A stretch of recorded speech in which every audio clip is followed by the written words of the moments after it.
Hey guys, I'm Katie Horvath. Today's interview features Andy Bruziewicz. Many of you know Andy already. He is a long-time city councillor, been involved in politics in Sarnia for quite a while. For this particular interview, Andy and I met at the Sarnia Children's Library. I will warn you guys, I had my daughter with me that day, just couldn't find childcare. And she wanted to come, I guess. So there is actually a part in the interview where my daughter was quite curious as to what was going on, so don't mind a small child painted like a cat at one point in this video. Andy was okay with it. I offered to reshoot. He was quite fine with it though. So yeah, so we decided that we would keep it. Without any further ado, here is the interview with Andy Bruziewicz. Today in the Sarnia Library with Andy Bruziewicz. Andy is seeking a seat for City County Councillor in the upcoming municipal election. So Andy, those who know you well, but for the new voters in Sarnia, or those who have never met you, could you introduce yourself? Well, my name is Andy Bruziewicz, and this is Callie. Oh, she's a lovely kid. And I've lived in Sarnia since 1974. I came here as a newcomer, immigrant. I did not speak any English when I came here. And I graduated from the Lambton College. The program was called at the time Chemical Engineering Technology. Then I also graduated from Western with Administrative and Commercial Studies. I followed the usual path of the hard-working immigrants.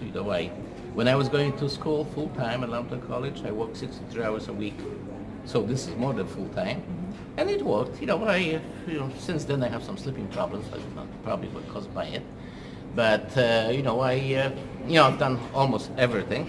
Then I had a period of time when I worked at the research department of Imperial Oil Limited. Very good memories, very nice people, and again I enjoy anything that expands my understanding horizon. I have certain hobbies. I really like to help charities in their activities, whether it's a direct fundraising, door-to-door canvassing.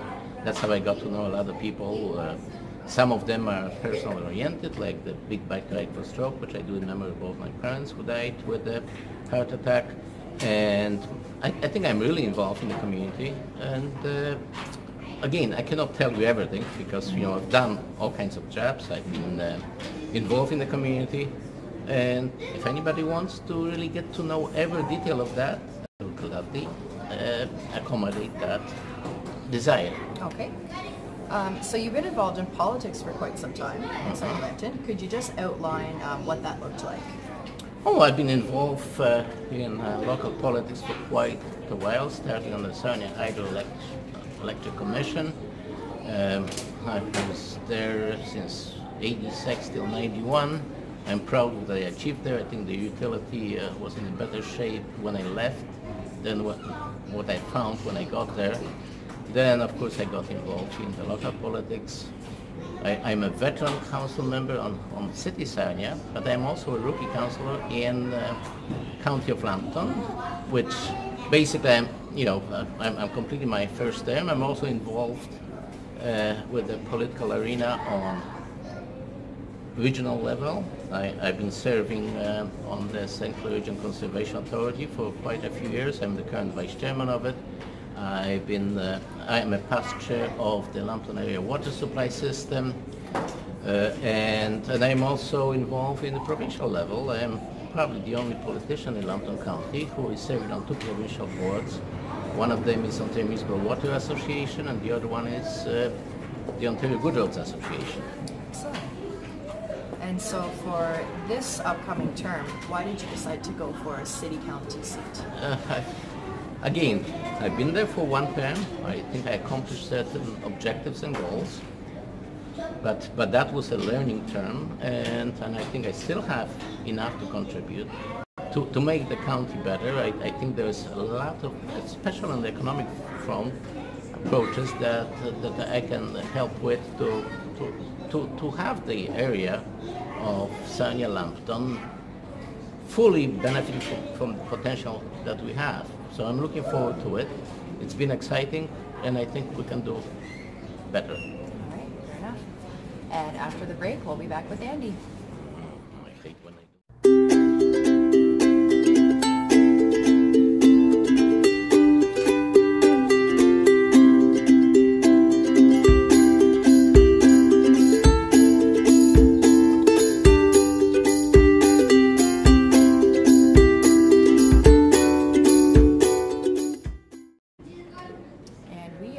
So for this part of the interview, what I'd like to do is speak with Andy on his reflections on the current council from the perspective of somebody who is a part of it. So just overall, somebody who's been on the council for the current term, could you describe your general perception, kind of what happened? Well, this council is a little bit different than all the previous council I've been on. The difference is probably caused by the fact that for the first time in Sarnia history, we have integrity commissioner that investigates any complaints from the public related to council behavior, council action. And again, all the information related to that is in the public domain. We have the Integrity Commissioner reports, we have the Bernardi workplace harassment report. It's all in the public domain. But that's the difference between this council and previous council. The mayor wanted to have Integrity Commissioner. The council supported the idea, so we have one. And what happened. That we had quite a few complaints from the public and or the staff, and not all of them made it to the public domain, because only when the Integrity Commissioner decided that the sanctions were warranted, that's the only time it actually did make it to council agenda, because the council has to either approve it or disapprove the recommended sanctions. So again, on the current council, what are some of the things that you felt that you guys did well as a council? Oh, we did actually quite a few things well. I think that the transformation of the IT department of being sort of like a little extra to actually being the driver of the change of the city. I'm really impressed with the new director there, Mark Dillon. I think he's taking Sarnia to where it should have been a long time ago, and there's more to be done. And the other area that I'm really excited about is the quality of public engagement. We've never had it going as far as we did this time. So those are two main areas that I think the council discharged very well. Okay. So you have spoken a lot about fluoride, yes, both in council and out and about in the community. So just for maybe anyone who's never heard your thoughts on that, could you tell me about the issue, the history here, and what your opinion is on the matter? I believe that the city should be making sure that the public gets safe, healthy water, drinking water for the citizens. And the issue of fluoride, I've been outspoken about it for something like 40 years now. I actually have once a personal negative experience. I was actually experiencing the toxicity of fluoride. 1993, and you can get it from the Ministry of Environment, there was a serious overspill. The concentration of fluorides in the drinking water reached something like 17 parts per million. Right now, our guidance is like 0.7, so it was significant. And I've experienced the normal reaction. I was in the local restaurant. All of a sudden, I had to step outside, and the toxicity of that, which is demonstrating itself, it's vomiting and so on. And there are so many other issues. The debate was over in Europe 40 years ago, and things like skeletal fluorosis, which has the same symptoms as the arthritis, is misdiagnosed many times. The physicians are not really familiar with it. And I like the line that Dr. Arvid Carlson, the Nobel Prize winner for medicine 2000, used in his fight to stop fluoridation of public water supply in Europe. If in doubt, leave it out. Just give people the pure, safe water, and don't take any chances with the consequential of adding any additives, whether it's fluorides, vitamins, whatever, because you can argue that you could add all kinds of things into the water that are beneficial, And I think that vitamins are probably more beneficial than fluorides, because, and the fluorides effect is topical, not internal, so why put it in your body? Okay, thank you. So for the last portion of our interview here, we're going to talk specifically about you. First question, what is your platform for the upcoming election? Oh, my platform in this election has been, stated many times before. I want to continue on a path of transparent, open government. Like some of the appointments we make to significant commission bodies and so on, I think they all should be public. The public should be engaged. Whether it's Blue Water Power, the Lamprey Area Water Supply System, or St. Clair Region Conservation Authority, I think that should be all in open. And all the other parts of the city business, we do have few more challenges. Like I've been on the opposing side of the council on the issue of water rate structures. What we have right now is, I believe, not sustainable. It's not fair and equitable. Right now, everything was shifted to the fixed charges.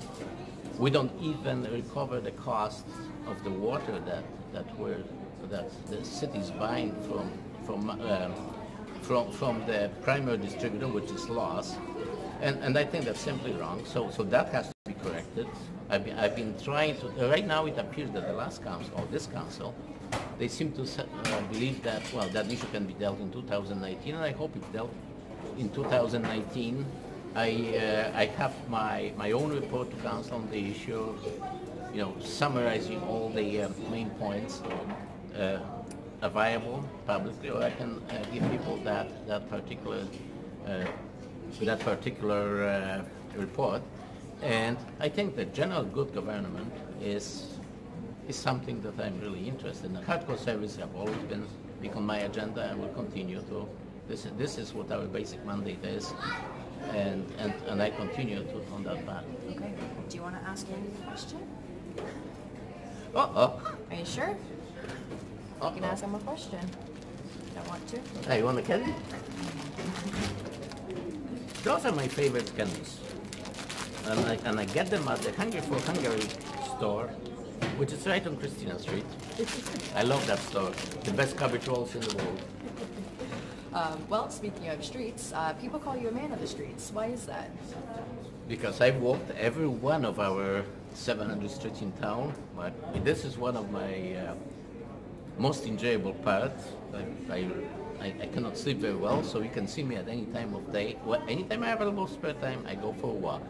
And people are inviting, loving, and I absolutely thrive on it. And I think it works both ways. I think the public likes it too. So there's been a lot of issues that have come up in the city especially since you've been involved in politics. So as of right now, what do you think is the issue that matters the most to the people of Sarnia, and what do you think is the solution? I think the solution, is already evolving. The tensions we had at the past council, they should be put behind us. We have to move forward. We have to work in collaboration with each other and our native people as well, and engaging the public. And I think we made a little bit of progress now. There's never enough of it, and there's never enough input. No, I mean the actual involvement in the decision-making process of the public. Okay. And again, don't forget, that's a big asset we have that we don't really capitalize on. There's a brain power there that we never tapped into it. And this is, I'm talking about some of them are average, some of them are, absolutely superlative analyzers. So, we need that. We have to connect with it.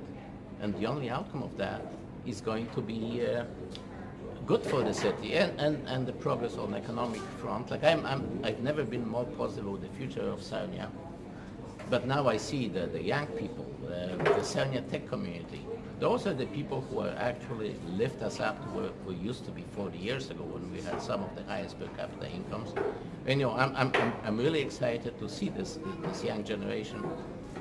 They will solve all the problems of the past, and they will lead us into prosperity we never achieved before. That is my true belief. Great. Awesome.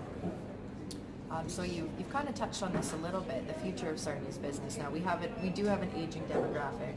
We need to attract more business. How do we keep our youth here? and I'm not sure you're totally correct. You know, we actually have people, especially in this young techies entrepreneurs group. We have 2 people from Brazil who actually came here. They could work anywhere in the world. For some reason, they chose Sarnia.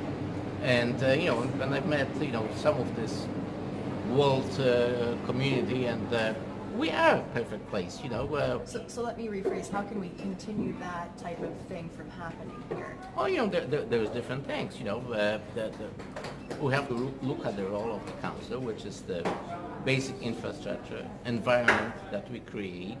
All the usual talk about red tape and so on, and actually coalesce that into the community boosting its own future by its own action. We at the city, we don't really create jobs other than the directly involved with with the basic infrastructure and so on. So we have to make sure, and again we have to do that with the collaboration on the regional and provincial level. I think I've been talking many times before, including the last election, about having this prosperity corridor. London, Strathroy, Sarnia. London has assets like the airport that can move 30,000 pounds of cargo, which our airport cannot do that. We do have the harbor that I actually believe we should invest some more money in it to make it able to accommodate the needs of international trade or interprovincial trade, and to connect us to the opportunities around, like the Ring of Fire. Like it is coming to reality. The province has been slow, but Cliff Resources sold their engines, but other people picked up the pieces, and these deposits are good. Chromite deposits at Ring of Fire are good for 100 years. Did you know that we actually have some local contractors working on Noranda mines, for example? When I attended, when I was involved in the business in Kirkland Lake, I was amazed. I go to the local hotel, I see a dozen of local tradesmen working there. That's Kirkland Lake, quite a distance. But these opportunities we have to connect to. We cannot just heavy load corridors. One example, we can have the best fabricators in the world, but we have to accommodate their need to actually connect with those opportunities. Right. Okay. So, why should I vote for you? There are many reasons beyond the time limit. I think I've done fairly good job in my past involvement on both City Council, County Council, St. Clair Region Conservation Authority, Lamperia Water Supplies. I've pretty well served on almost all the committees, including police services and so on. So, and experience helps a lot. I still have a passion to make this community better, and I think that should be somewhat obvious to other people. You talk to me, and my objectives are only very simple: to make Sarnia as best as it can be. We never reach the full potential, but I think we're getting there. Okay. So that's it for questions that I've brought to ask you. Is there anything else at all, just very open-ended, that you'd like to say to the people of Sarnia? Well, I would like to say to the people of Sarnia that you have a great responsibility. This election is not just a random voting, or should not be random voting. You have quite a few really good candidates running, and I think it's your responsibility to actually get to know all those candidates, understand them, see whether they reflect your values, and only then, after you really know them, maybe a lot of work, because it is going to be quite crowded field. We still have time. We have not concluded. We already have 11 people running for the city councils, 5 at this moment, 5 for the county. I expect these numbers to double. We'll see how that materializes. But there's a lot of work for you to do, and if you care about the future of our great city, you should put some work to it, because you can make it a positive change. Your vote does matter, or can make a difference. Okay. Thank you very much, Andy. Thank you. I appreciate that. All right, that is the end of today's episode. Thank you so much for watching. If you liked what Andy had to say, you can vote for him between October 11th and October 22nd, both online or via telephone. Don't forget to share this project. Let's try and let as many people in our community as possible know that we do have an option now of seeing and hearing our candidates on our devices in the comfort of our own home before we vote for them during election period. So again, thank you guys so much for watching. I'm Katie Horvath. This is Into the City, and this has been the election series.